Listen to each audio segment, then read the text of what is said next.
Hi everyone, so I've been asked to do a couple of examples from exercise 4i and also from 4b.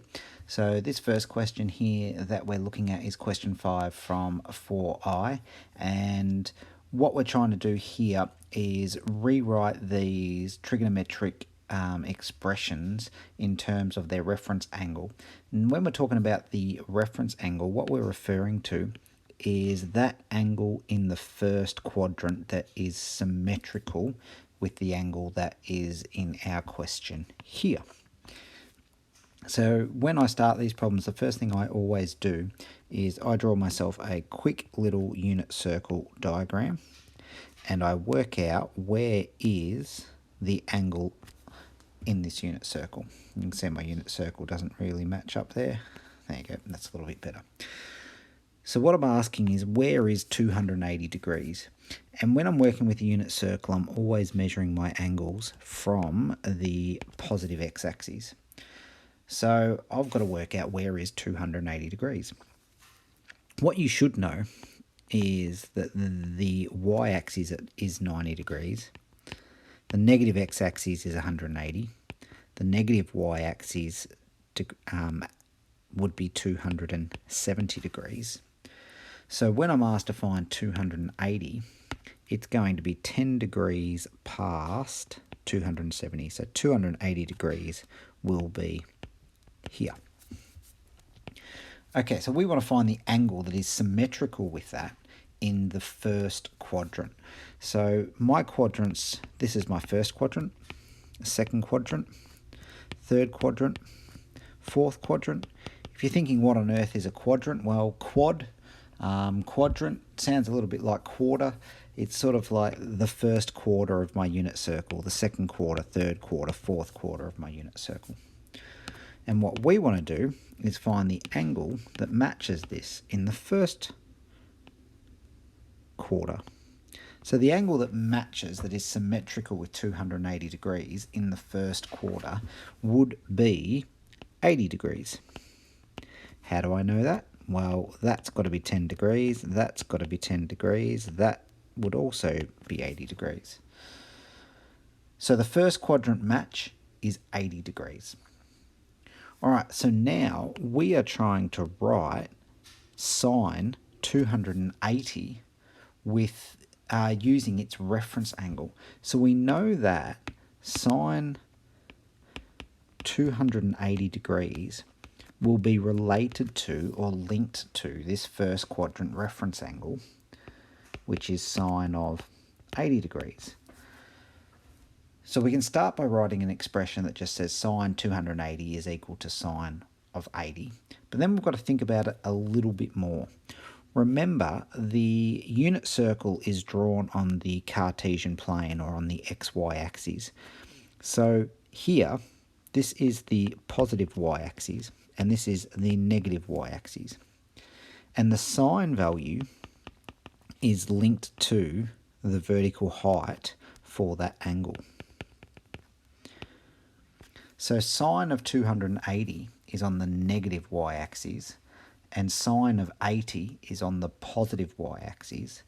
So sine of 280 would give a negative value, and sine of 80 would give a positive value.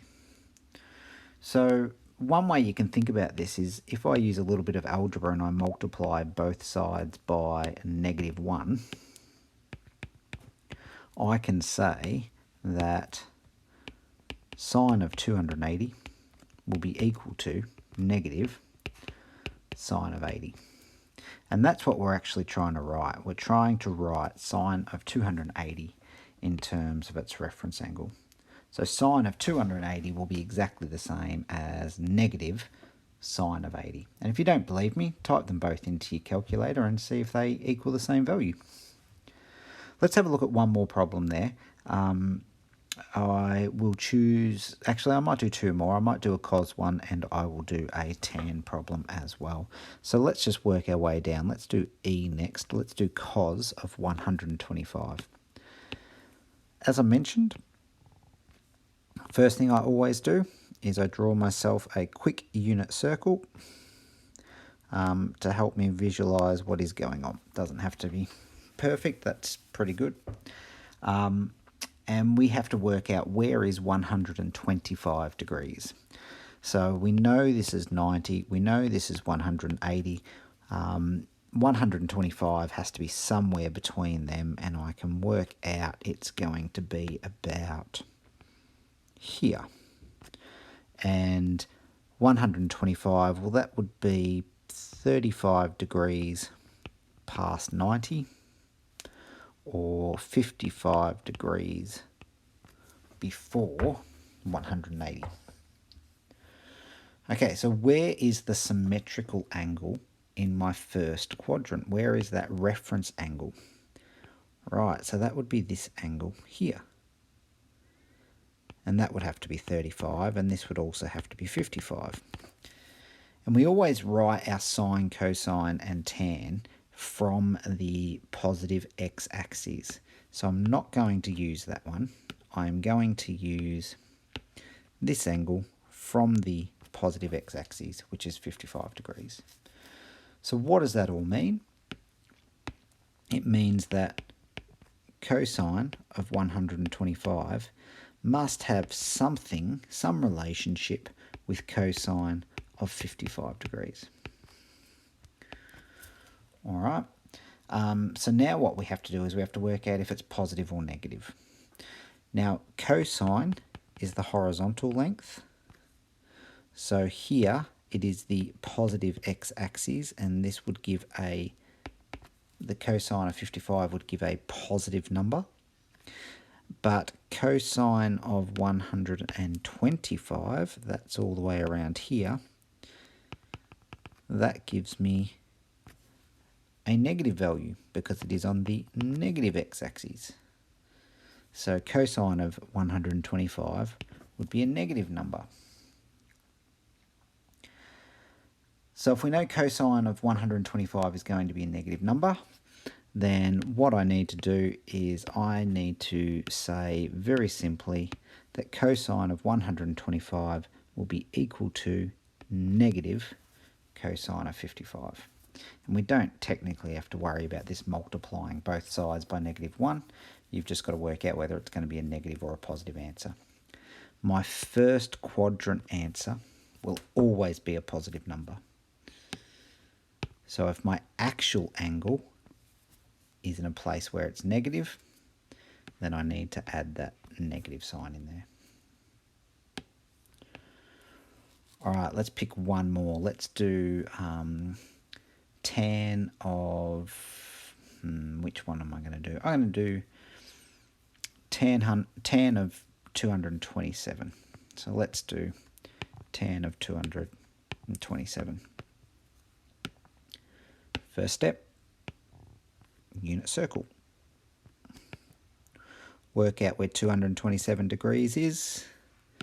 Well, I know this is 90, 180, 270. So 227 degrees has to be in here somewhere. So all the way around to there will be 227 degrees. Just don't want to make my circle too busy. And it would be 47 degrees past 180. So where's that angle that relates in the first quadrant? Well, I could say it's symmetrical with this one, which is 47. Could also say it's symmetrical with this one that has an angle of 47. So we can see it has symmetry with this angle of 47 degrees in the first quadrant. Why did I draw all of them? Just to show you that symmetry, but the only one we actually need is the 47 degrees in the first quadrant. So we know that tan of 227 degrees has some relationship with tan of 47. Now all we need to do is work out, is it going to be a positive or a negative? And my tan values in this quadrant here is tan is always related to the tangent line drawn on the unit circle at 0, and the place where it would hit that tangent line's up here. So this is this length is tan theta. And we always go to this tangent line that is on the right hand side of the unit circle. So when I have tan of 47, I follow that line through till it hits there. But also, when I have tan of 227, that's this line, I follow it through till it hits the tangent line. And it hits the tangent line in exactly the same place. So that means that tan of 227 degrees is exactly equal to tan of 47 degrees, and I don't need to worry about any negatives or positives. So hopefully that gives a little bit of clarity around that problem, and you can have a go at a couple yourself from exercise 4i. Let's move on to the next question.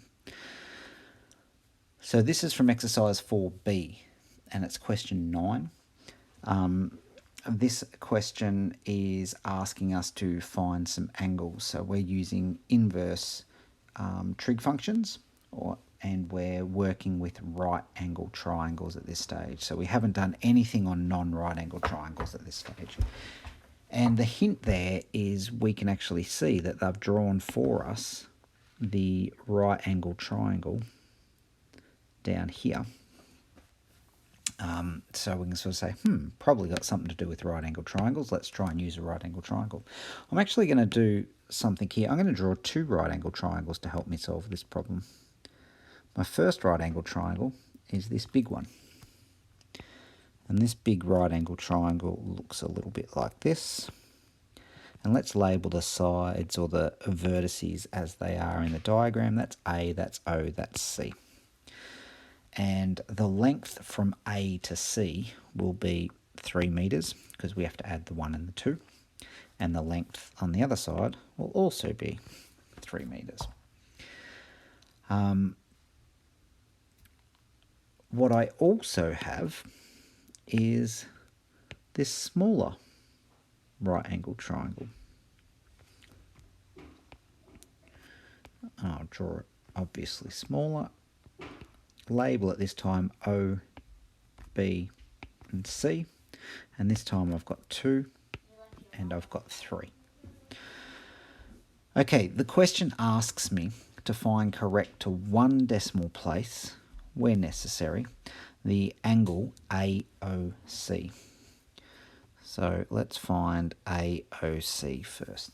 So if you're not quite sure what that means, all I have to do, or what it's asking me to do, is actually just trace out that angle from the point A down to O and then back to C.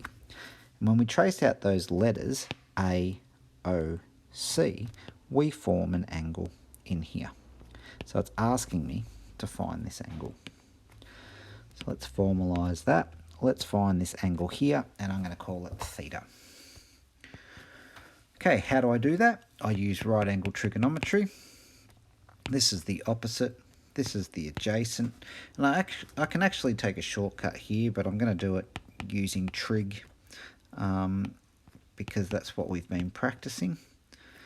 And the ratio that uses opposite and adjacent is tan. So I write tan theta equals opposite over adjacent. I then substitute what I know, which is that the opposite is 3 and the adjacent is 3. Of course, I can simplify that fraction to 1. And then if I want to solve this to find out the angle, I have to undo tan. To undo tan, I use inverse tan of 1. And when you type that into your calculator will tell you that it's 45 degrees. And I didn't need to do that with a calculator, because I know that this is a right angle triangle. It's also an isosceles right angle triangle. So if those two sides are the same, those two angles are the same, and they both have to be 45 degrees so that the internal angles add up to 180. So I could have used that shortcut without trigonometry. Okay, second part of the question, let's find angle BOC. So again, let's work out where is BOC. So trace that down, BOC. We formed this angle. I want to find that angle in there. I'm going to formalize that, and I've already used theta, so I want to use something different. I'm going to use this Greek letter, which is actually called alpha. And same deal again, this is the opposite side. This is the adjacent. So I want tan theta equals the opposite over the adjacent. Substitute what we know. We know that the opposite is 2, the adjacent is 3. Solve, and I shouldn't have put thetas in here. That's just a habit. Let's put in alpha. So alpha, how do we find out what alpha is? We have to undo tan, which is inverse tan of 2 on 3. Type that into your calculator, which I'm just doing off the screen right now. You can't see me doing it. You'll have to just trust that I typed that in. And you get 21 degrees. And it says 1 decimal place, so it's 21.1 degrees. Okay, I have my two angles. So I know this one is 21 and the big one is 45. And then finally, hence find the angle AOB. So AOB, AOB. Well, AOB will just be the difference between the two angles that I've found. So what is the difference in mathematics? Angle AOB will equal 45 minus 21.1, which is 23.9 degrees. And that's the end of question 9. Final one's also from 4B. This is question 11. And question 11 doesn't have a diagram, so we've got to think a little bit about this and draw our diagram first. Draw a right-angled isosceles triangle. So you need to know what an isosceles triangle is. An isosceles triangle has equal side lengths. So I'm using the grid lines. That one's 6. That one is 6. Now I'm just using the grid line, so I've got a scale. I could have made it any size I wanted at all, but that will be an isosceles right angle triangle. And this is just like question 9. Because it is an isosceles triangle, then that means that this angle and this angle will both be the same size. And I know that the angles inside a triangle have to add up to equal 180. So I can use common sense and say, well, it just has to be 45, or I can formalise this using some maths language and say that 90 plus x equals 180. 90 plus 2x equals 180. Solve the algebra. 2x equals 90. X equals 45. So there you go. We've got an algebraic proof to something that you could intuitively just know. So show all internal angles. This one's 45, this one's 45. And it's actually okay just to put a little square there because that is universally known as a right angle. But because it said show all angles, I would be inclined to actually write 90 degrees next to that as well. Okay, part B. If one of the shorter sides is of length x, show that tan 45 equals 1. Okay, so if this is x and this is x, well, let's actually use just a little bit of my problem at the moment. Let's choose to use one angle. Whenever I'm unsure, I simplify my diagram. So this side here is the opposite. This side is the adjacent. So this right angle triangle could use the tan ratio. And that makes sense because it tells me show tan 45 equals 1. Okay, so tan theta equals the opposite over the adjacent. Substitute what we know. The angle is 45 degrees. The opposite is x. The adjacent is also x because they're the same length. and I can simplify that fraction. X divided by x is just equal to 1. And there is my algebraic substitution method of showing that tan 45 equals 1. Okay, part C, find the exact length of the hypotenuse in terms of x. Part C, find the length of the hypotenuse in terms of x. Now, one thing I don't want you to forget when we do trigonometry is there is another rule that we've used a lot with right angle triangles, and that's called Pythagoras' rule. And Pythagoras' rule is incredibly useful when we're working with right angle triangles. We could use trigonometry to find out this hypotenuse length, but I'm actually just going to use Pythagoras' rule. I know that Pythagoras' rule is c squared equals a squared plus b squared. And in this case, I'm going to let that x equal a, that x equal b, and this h equals c. So substitute h squared, the hypotenuse squared, is equal to x squared plus x squared. Let's do some simplifying there. I've got 2x squareds is equal to h squared, but I don't want to know what h squared is. I want to know what h is. So how do I undo a squared? I take a square root. Now, because we've already done quadratics and we've done some solving with squareds, sometimes we considered we could have a plus or a minus when we do the opposite of a square root. In this case, we can't have a plus or a minus because we're talking about a length, and you can't have a negative length. So I only take the positive value. I can also tidy that up because I have x squared and I'm also taking the square root of that. So I'm going to leave the square root over the 2, but then I'm going to take the square root of x squared, which is just x. So I can get rid of the squared and have the square root just over the 2. Another way you might write this is to write x root 2, because we've seen with surds that we would normally put the surd part second, and there's a bit of a conflict here because also normally we write the number in front of the pronumeral, so we'd write the root 2 in front of x. So which one's more correct?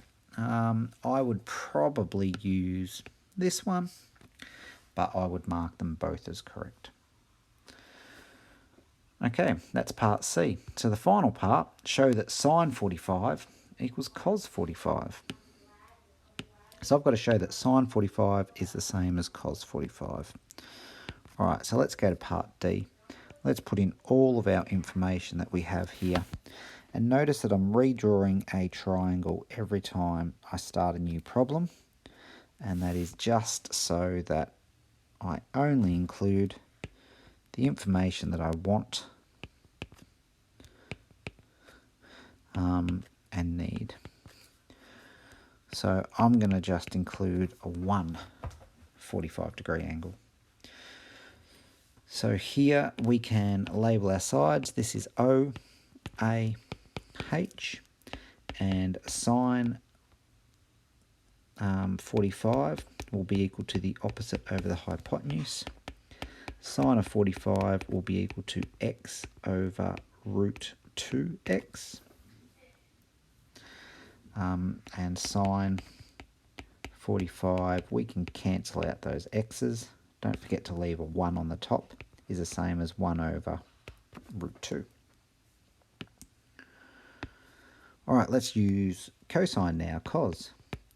Cos 45 equals the adjacent over the hypotenuse. So cos 45 will also be x over root 2x. X's cancel out, leave my 1 on the top, and I end up with cos 45 is equal to 1 on root 2.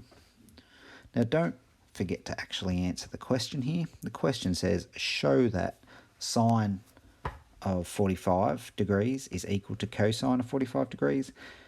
We have actually done that already, but we should always make sure we've answered the question. So I would say, therefore, sine 45 is equal to cos 45, which is equal to 1 on root 2. And that's the end of the 3 questions. Hope